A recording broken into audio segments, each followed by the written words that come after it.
The strangest thing is not that they lied about you, it is that they needed everyone to believe it quickly before your silence had a chance to look like dignity. They rushed the story because they feared what would happen if people simply watched your character over time.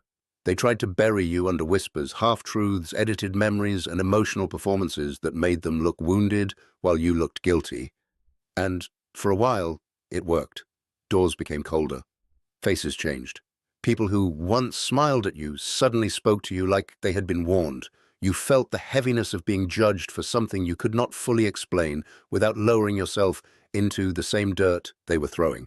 But what they did not understand is that Allah does not need noise to protect a servant. Sometimes his protection feels like abandonment because he removes the crowd first. He lets the false version of you travel ahead not because it will win, but because it is gathering witnesses against itself.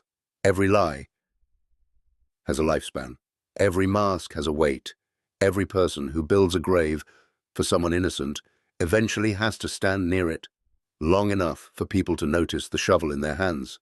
You thought you were being erased, but something deeper was happening. Your name was being tested away from your presence. Your heart was being trained not to panic when people misunderstood you. Your dependence was being pulled back from human approval and returned to Allah alone. That pain did not feel holy while it was happening. It felt humiliating. It felt like waking up inside someone else's accusation. It felt like carrying a clean conscience in a room full of people who had already decided you were stained. Yet, this is often where a chosen soul is refined, not on a stage, not in applause, not in easy vindication, but in the lonely place where you still refuse to become cruel after being treated unfairly. The truth was not dead. It was hidden, maturing in the unseen, waiting for the moment when exposure would not just clear your name, but reveal the condition of every heart that participated in burying it. The emotional wound of slander is different from ordinary pain because it attacks the space between who you are and how you are seen. A person can survive loss, disappointment, even betrayal, but when people begin to speak about your intentions as if they had access to your soul, something inside you trembles. You start replaying conversations, wondering which sentence was twisted, which silence was used against you, which act of kindness was recast as manipulation. And the hardest part is that defending yourself can sometimes make you look exactly like what they accused you of being. So you become trapped between speaking and surrendering, between clearing your name and protecting your peace. This is where Sabr becomes more than patience. It becomes spiritual restraint under emotional pressure. It becomes the strength to hold your tongue when your ego wants to burn the whole room down with evidence. It becomes the discipline to say, Allah saw it and mean it, even while your chest is tight and your hands are shaking. People often imagine tawakkul as calm certainty, but sometimes trust in Allah looks like going to sleep with unanswered accusations still alive in the mouths of others. It looks like refusing to chase every rumor because you know your Lord is not absent from conversations you were excluded from. The people who tried to silence you counted on your pain making you reckless. They wanted you to react in a way that would confirm the story they invented. They wanted your anger to become their evidence. But Allah was training you in a quieter victory, the ability to remain upright while being pulled toward the ground. And yes, it hurt when certain people believed them so easily. It revealed how little some relationships were built on truth. But even that was mercy, because Allah allowed you to see who required proof to love you, who enjoyed your downfall, and who was secretly waiting for a reason to step away.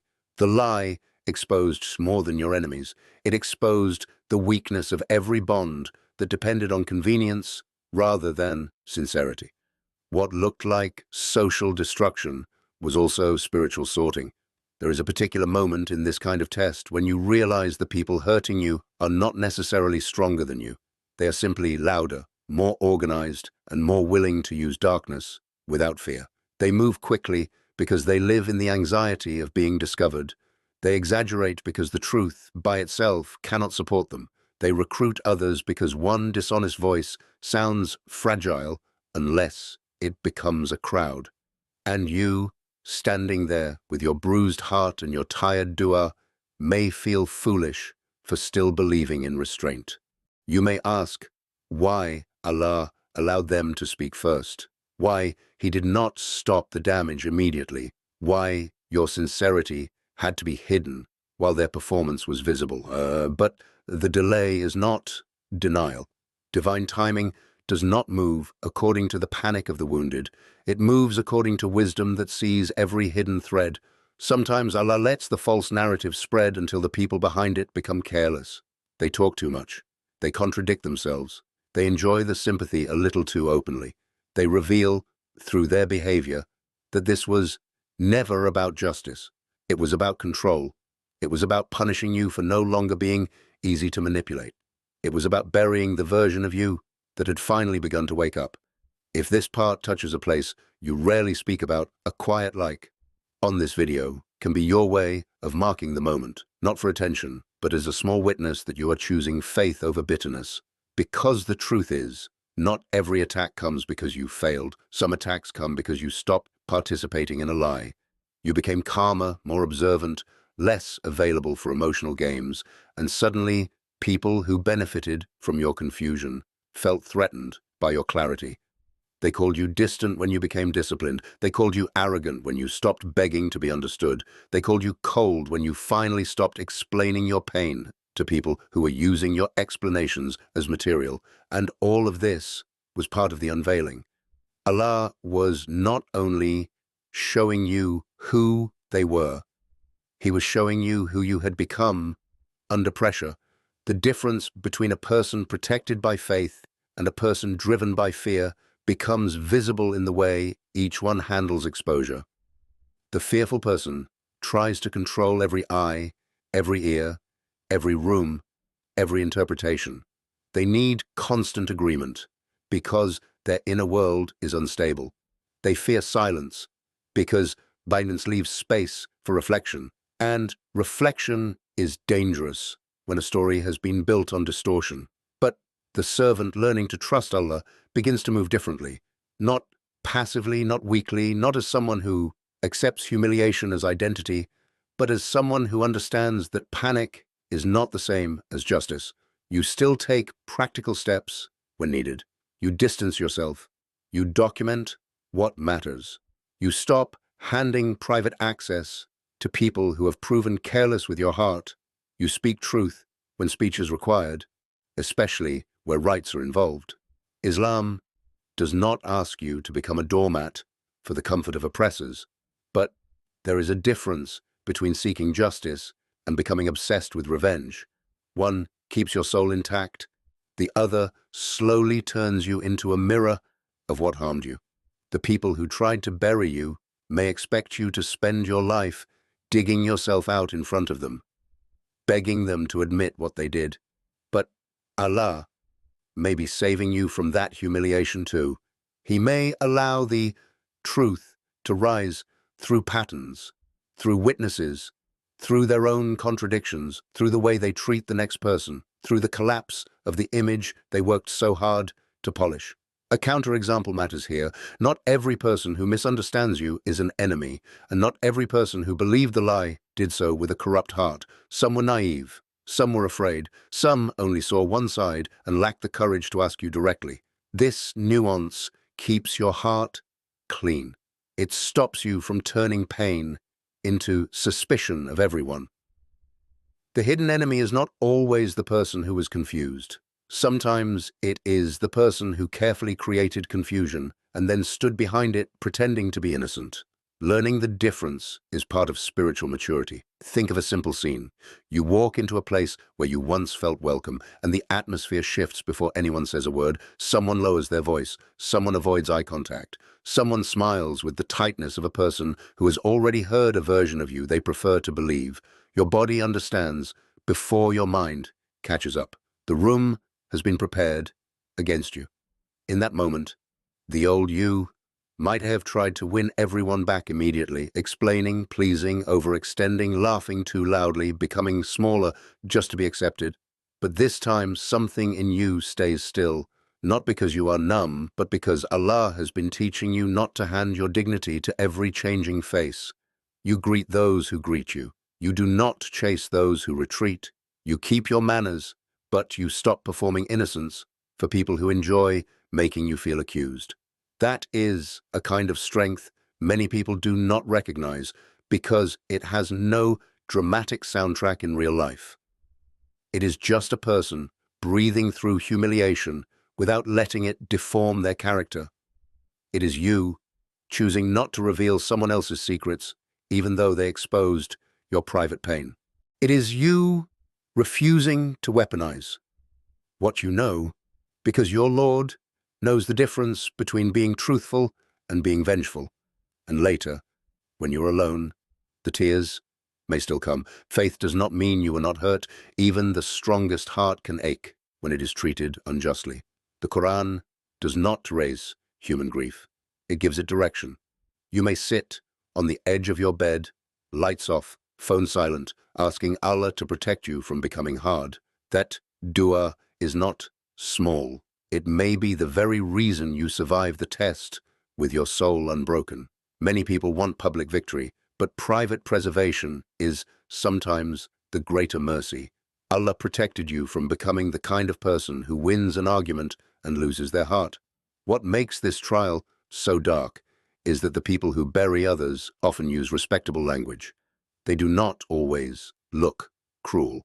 Sometimes they speak softly, quote values, act concerned, and claim they are only warning others. They frame their attack as protection. They present their envy as discernment.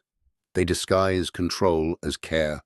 This is why the exposure, when it comes, is rarely cinematic in the way the ego wants.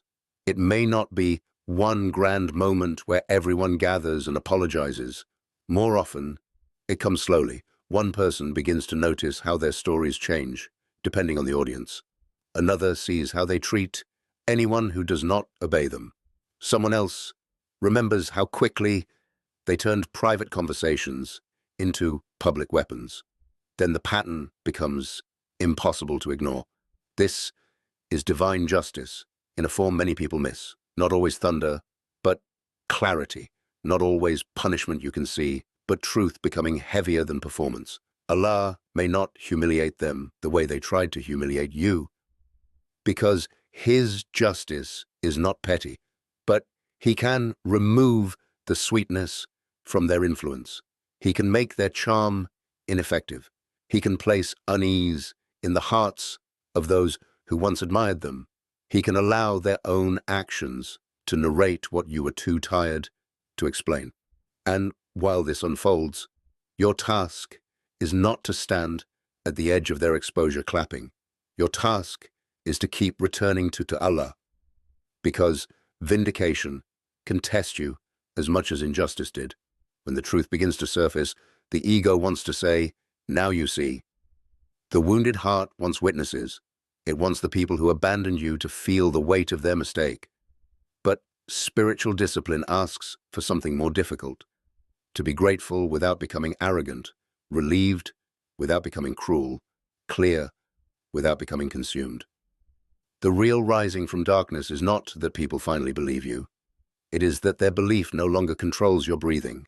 There is also a loneliness that belongs to this path, and it should not be romanticized.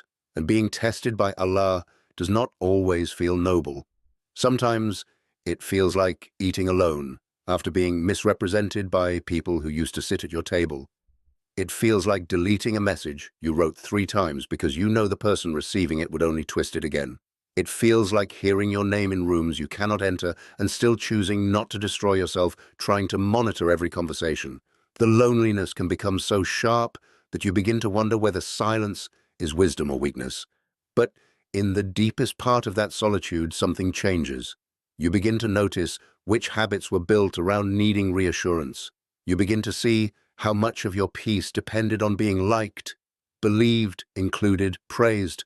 The test strips away the audience, and what remains is your actual relationship with Allah. Not the version of faith that looks beautiful in public, but the one that survives when you are misunderstood. Prayer becomes less decorative and more necessary. Dua becomes less polished and more honest. You start asking not only to be cleared, but to be cleansed of the need to be constantly defended by people. This is where unseen mercy often enters quietly. A verse comes back to you at the exact moment your heart is collapsing. A stranger treats you with unexpected gentleness. A door closes before you attach yourself to people who would have harmed you more deeply. You discover that Allah's protection was not always in stopping the pain. Sometimes it was in limiting who had access to you while the pain was doing its work. The ones who left may have looked like losses, but some departures were barriers disguised as abandonment. And the hidden enemies who thought they were isolating you may have unknowingly pushed you into a cleaner circle, a quieter life, a stronger spine, and a more sincere dependence on the one who never needed their version of events. Still, there is a nuance many wounded people resist because pain wants simple categories. It wants to name every person who doubted you as evil, every delay as punishment, every silence as betrayal. But spiritual awakening requires sharper sight than that.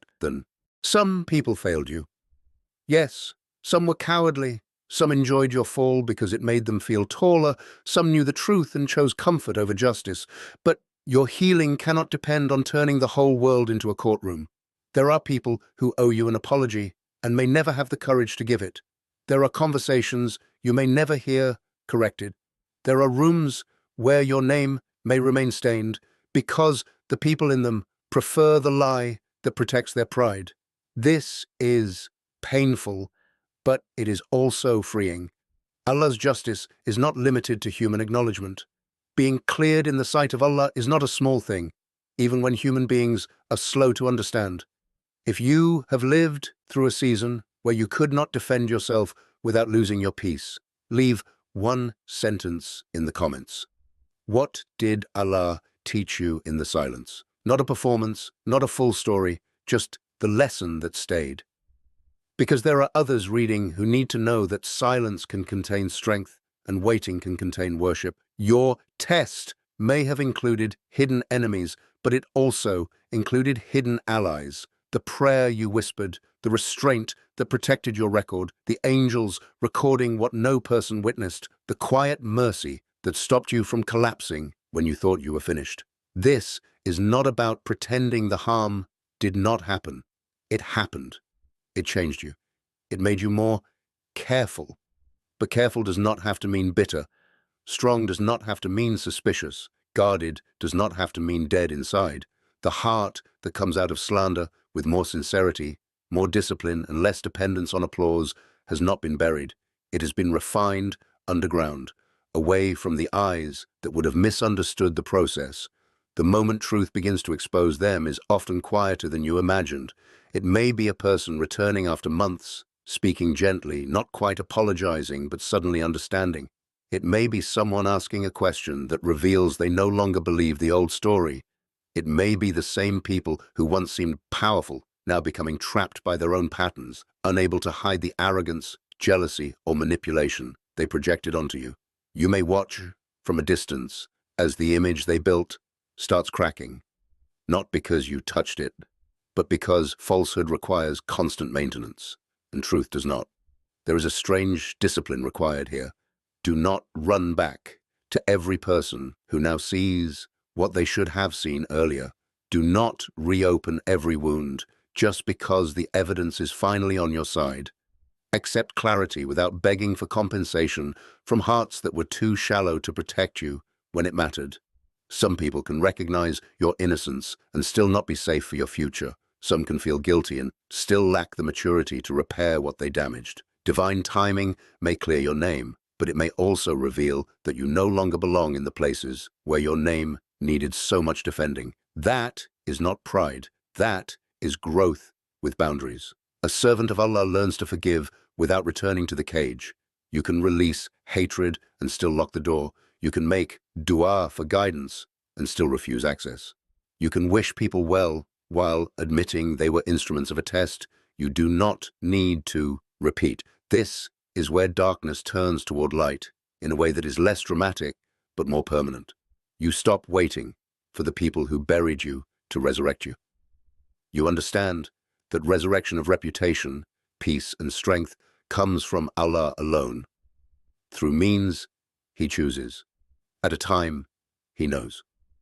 The exposure of others is not the center of your story. The center is that you did not let their injustice make you unjust. You did not let their lies teach you to lie. You did not let their cruelty become your personality. That is a victory no rumor can touch. So when you look back, you may realize they did not bury you in the way they intended. They buried the version of you that was too available, too apologetic, too eager to be understood by people committed to misunderstanding. They buried your innocence about certain faces, your addiction to being included, your habit of explaining sacred pain to careless ears. And from that grave, Allah brought out someone quieter, heavier, less impressed by noise, someone who knows that not every delay is defeat, not every loneliness is abandonment, and not every exposure needs your participation. The truth is now moving without your hands on it. Let it. Let the masks fall without standing underneath them.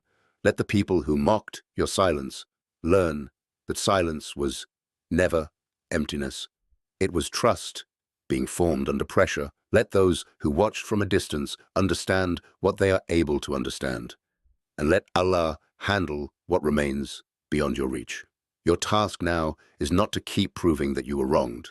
Your task is to live like someone Allah protected, even when protection looked like loss. Keep your prayers steady. Keep your character guarded. Keep your tongue clean, especially now that you have reasons to use it sharply. There is a kind of dignity that only appears after a person has survived being misread and no longer begs to be translated. That dignity is not cold. It is not pride. It is the quiet knowledge that your Lord saw the first lie, the last tear, the hidden plot, the forced smile, the restraint, the nights you almost broke, and the morning you still got up.